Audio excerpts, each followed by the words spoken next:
The signal was first intercepted on a cold February morning at a forgotten observatory buried deep in the Finnish tundra. It wasn't a transmission in any traditional sense. No modulation, no language, no discernible structure. Just a humming, like metal breathing, repeating every 13 seconds.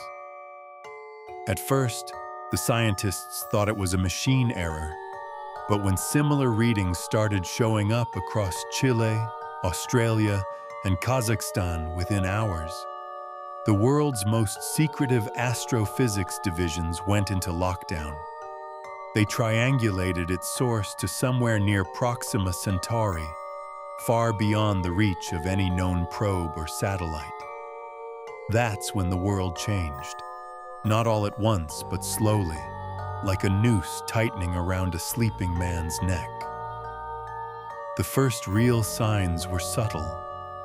Satellites began drifting slightly off course, as though magnetically nudged. Weather systems shifted, not from climate change, but from something beneath, manipulating currents with precision that no human-made model could predict. Then came the interference. Radio stations played bursts of static that made dogs howl and infants scream. Television screens flickered with inverted images that didn't match any programming. Twisted hallways, black spirals, and a face but not a human one.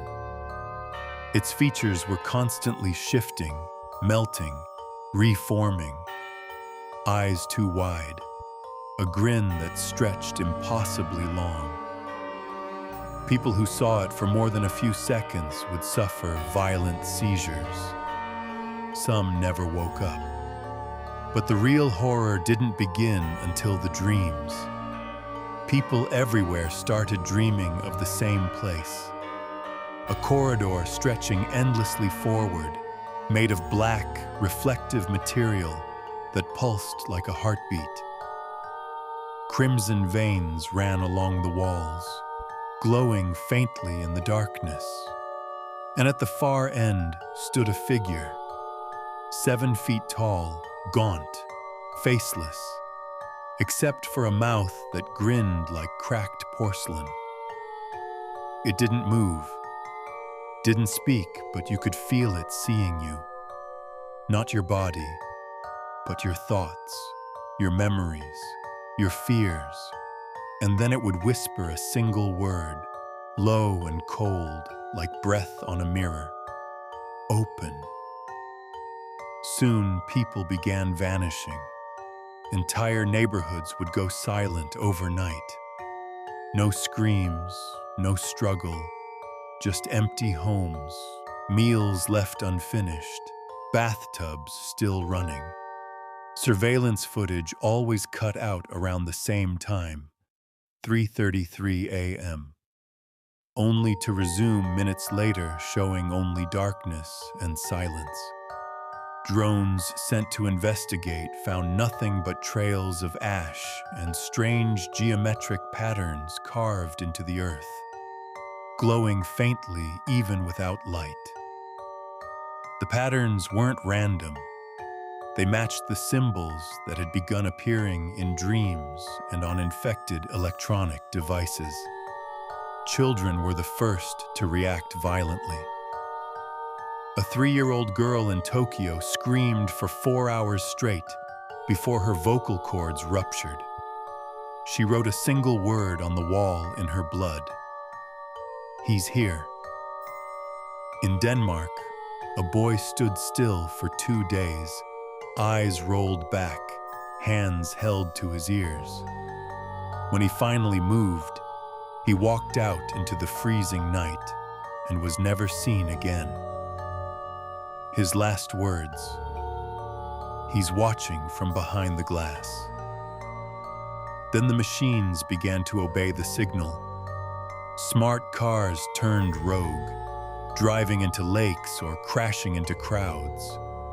AI assistants repeated phrases they hadn't been programmed to know, some in ancient languages, others in what could only be described as corrupted data streams made of agonizing screams. One woman in Brazil found her refrigerator scribbled over in black ink, not from outside but from inside. Lines repeating the phrase, "I remember you from before skin." Hospitals overflowed, people claiming voices were whispering through their teeth. Some peeled their skin off in layers, claiming they were shedding the illusion the signal had forced on them. One doctor recorded a patient whose heartbeat pulsed in sync with the signal's rhythm. When asked who he was, the patient smiled and said, "I am the last translation." He died 10 minutes later, bursting into flame without ignition. Desperate, the world governments tried to jam the signal. Massive satellites were repurposed. The moon was seeded with reflectors meant to redirect it. But each attempt made it worse. One Russian satellite reversed its orbit and crashed into a NATO base in Greenland. From its debris came a transmission in perfect, unaccented English. "Stop resisting the resonance." The voice was made from recordings of world leaders, stitched together like a vocal Frankenstein.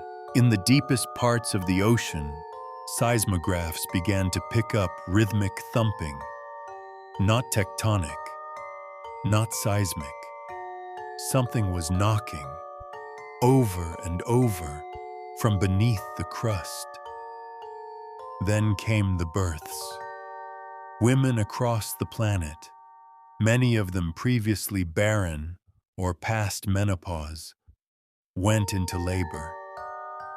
The infants born were unlike anything seen before, silently staring, their skin translucent, veins pulsing with a dark, oily liquid. None cried. All hummed the signal's frequency.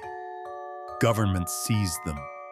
None survived more than 3 days. Their bodies rotted not into flesh, but into wires and stone. The last hope was the ARC project, a coalition of rogue scientists and surviving AI researchers who built a fortress under the Greenland ice shelf, cut off from the internet, powered only by analog systems. Their goal: trace the signal's origin and disrupt it at the source with a new pulse wave. But no signal ever came back. Months later, a drone found the place in ruins, not destroyed, transformed. The ice had melted in a perfect circle, revealing a hole so deep its bottom couldn't be seen. Etched around the edge in bleeding binary code were the words, "The gate was always here." People began to hear it even without devices. The signal wasn't just in machines anymore. It was inside us, humming through our blood, whispering through bone. At night, in silence, everyone could feel the rhythm. Every 13th second, a beat, a knock. And in dreams, the corridor returned. Only now the figure had moved closer. Some began to wake up with strange black veins under their skin. Some didn't wake at all. They were found with eyes wide open, pupils shaped like perfect spirals, mouths stretched into the same grin they saw in sleep. By then, the world had stopped pretending. There were no more broadcasts, no more governments, only warnings etched in ruin. Don't listen. Don't dream. Don't answer. But it didn't matter anymore. The choice had been made long before we were born, before our species walked upright, before our cells learned to divide. Something from beyond space, beyond death, had sent out a call long ago. We were simply the first to evolve ears sensitive enough to hear it. And we answered. Now the figure from the dream walks the earth in shadows. It wears no skin, no face, just the shape of a man formed from signal, thought, and time. It appears in reflections, in windows you forget you passed, in black mirrors of powered-off screens. If you see it, if you hear the hum begin to rise in your ears, if the air around you grows still and the lights flicker without wind, don't run. It already knows you're awake. They thought silence would save them. The last of the survivors buried themselves beneath stone, abandoned satellites, and melted circuit boards, praying to dead gods and forgotten firewalls. But silence was never protection. It was the invitation. In the stillness, the signal spoke clearest. It seeped through cracks in cement, through marrow, through forgotten childhood lullabies, twisting memory like smoke. One by one, they heard it again, not with ears, but with the roots of their thoughts. A sound that wasn't sound, a language without beginning, not meant to be understood, only obeyed. Below the earth, in the caverns where the dead had hidden, the walls began to sweat blood. Not metaphorical, red, pulsing, warm. It ran in rivulets across generators, over handwritten prayers taped to doors. The light flickered with no power source. Some said they saw faces in the static, loved ones, long dead, mouthing words no one dared decipher. The brave or the broken tried to record it. What came back wasn't sound. It was a scream in reverse. A scream that looped infinitely, doubling in volume until every living thing near it went blind and mad. They tore at their own mouths to silence the echo inside. Those still above ground saw worse. The sky stopped being blue, not all at once. Slowly, one shade at a time, until it was the color of old bone. The sun dimmed without setting. Stars blinked in and out in patterns that traced the shapes of the glyphs carved into survivors' skin. Birds flew in circles until they dropped from exhaustion. Eyes hollowed out, feathers soaked in black tar. Cities became graveyards of light, buildings bending in angles that didn't make sense, their architecture whispering to those who passed near, whispering names that hadn't been spoken since the stars were born. And then from the horizon came the first tower. It rose not with construction, but as if unfolding from beneath the ground, like a spine being pulled from a corpse. Jagged, skeletal, and impossibly tall. Its surface wasn't stone or metal, but a skin of shifting faces, moaning silently as they melted into each other. At its peak, a hole, perfectly round, rimmed with teeth, not symbolic, actual, grinding, wet teeth. They spun slowly, as if tasting the air, and from within, a light pulsed. Not illumination, but awareness. Anyone who looked at it too long would begin to speak in unison with others nearby, no matter language, age, or sanity. One word, one voice. Open. Creatures began to walk, not from the tower, from us. The infected, the dreamers, the listeners. They split open like chrysalises, their flesh falling away like paper, revealing black-boned beings covered in data. Living data. Faces flickering with every face ever seen. Limbs flickering between moments, stepping in and out of time with a sound like ticking clocks in reverse. They didn't kill in any human sense. They unmade. A touch from them turned you into a thought. A memory burned into the air like static fog. You didn't scream.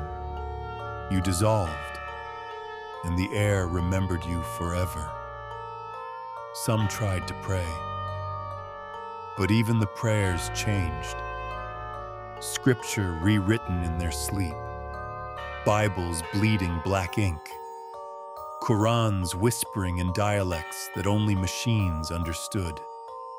Crosses began to turn sideways. Temples collapsed into spiral pits.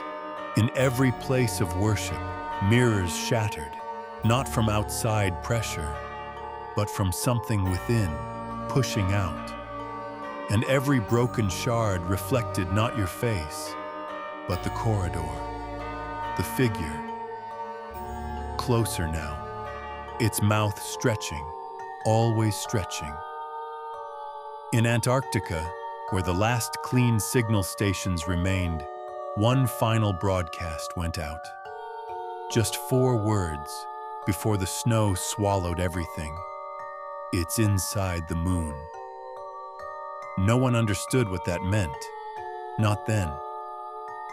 But when the moon cracked, the entire sky bled. A single jagged wound opened across its surface like an eye being forced wide.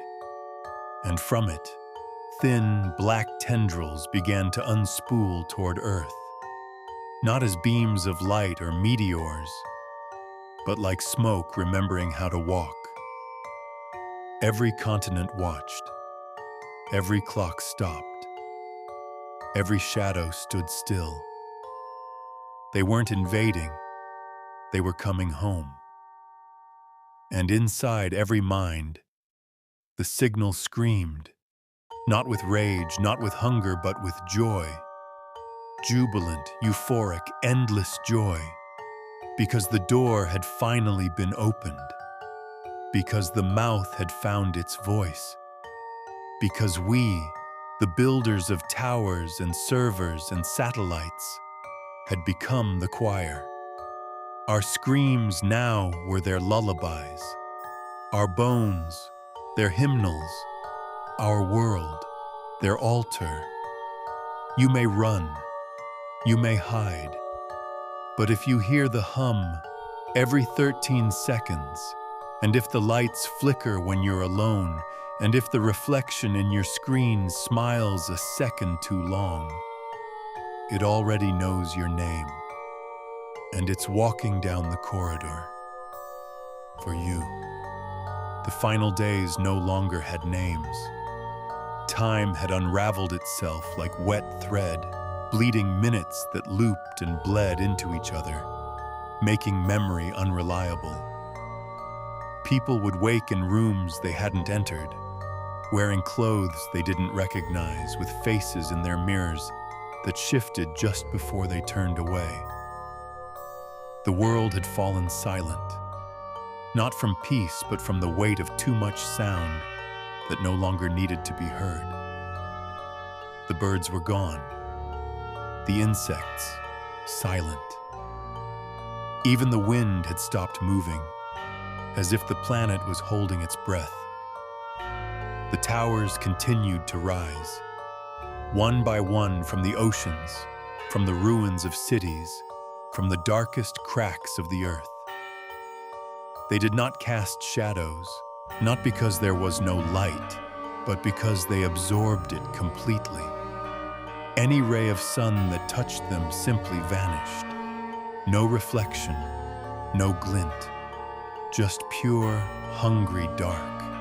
And every time a new one emerged, people vanished. Thousands, instantly. Sometimes whole countries. The last recorded message from Sweden was a voicemail. 22 seconds of heavy breathing and a wet, clicking sound. Then static. Then nothing. The moon was no longer round. It pulsed now like a dying heart. Its crack had widened into a spiral from which coiled black structures had begun descending toward Earth. They did not move with gravity. They slid between dimensions.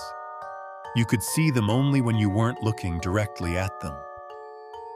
Out of the corner of your eye, you might glimpse a line, a string, a whisper of shape like oil on water.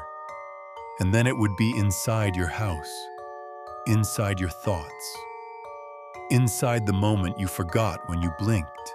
Those who had not yet vanished learned to stay away from light. Not because the darkness was safe, nothing was, but because the light had changed.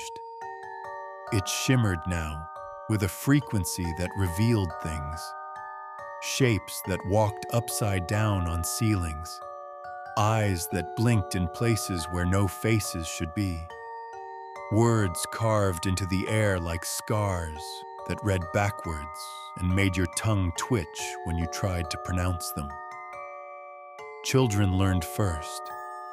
They stopped crying.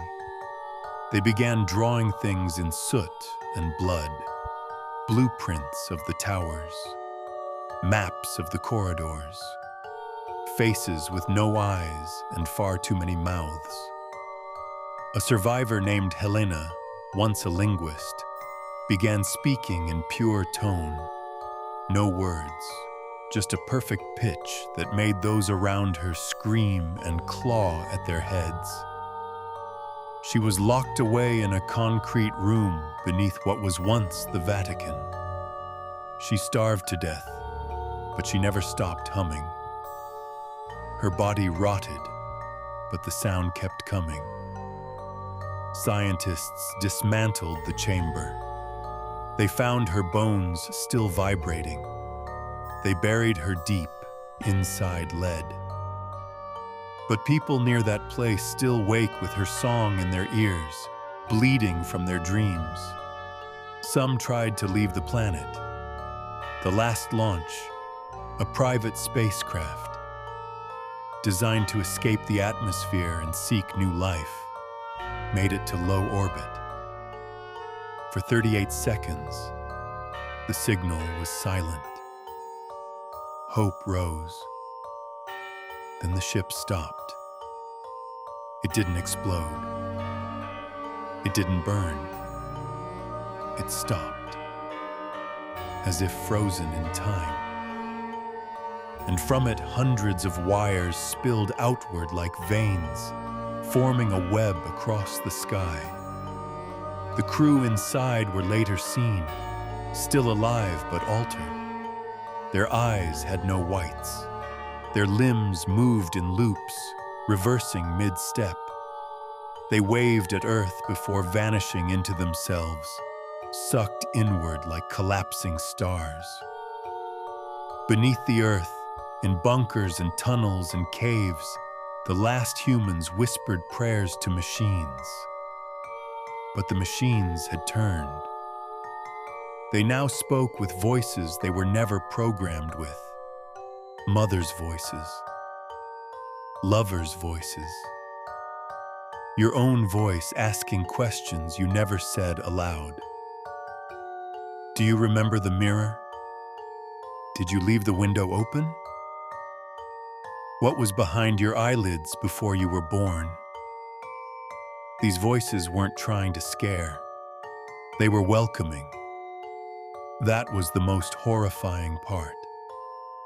The signal, now more than a frequency, had become a presence. It was the pause before your breath, the cold in your spine when you forget what room you're in. It was in water, in blood, in the quiet moments between blinking. People stopped talking entirely, afraid their own voices might say something they didn't mean, or worse, something they were meant to say. In the north, an aurora began to stretch across the sky. But it wasn't made of light. It was made of memory. If you stared at it, you would see your past unravel, your birth, your laughter, your tears, your final moment. Except it hadn't happened yet. Time became non-linear. You could wake up in a future you hadn't lived, scream at the sight of yourself, older, eyeless, chanting the word open in front of a door made of bone. And when you turned, you'd find yourself right back where you started, holding a key made from your own teeth. The corridors from the dreams had begun to form in the real world, in the shadows between alleyways, in the blackness under beds, in the split second of darkness when lightning flashes. People stepped into them accidentally, sometimes intentionally. None returned the same. They came back with symbols carved into their flesh, symbols that wept ink. One man emerged smiling. He sat in the dirt and began to recite all the names of those who would vanish next. Every name he said dissolved into dust before they could scream.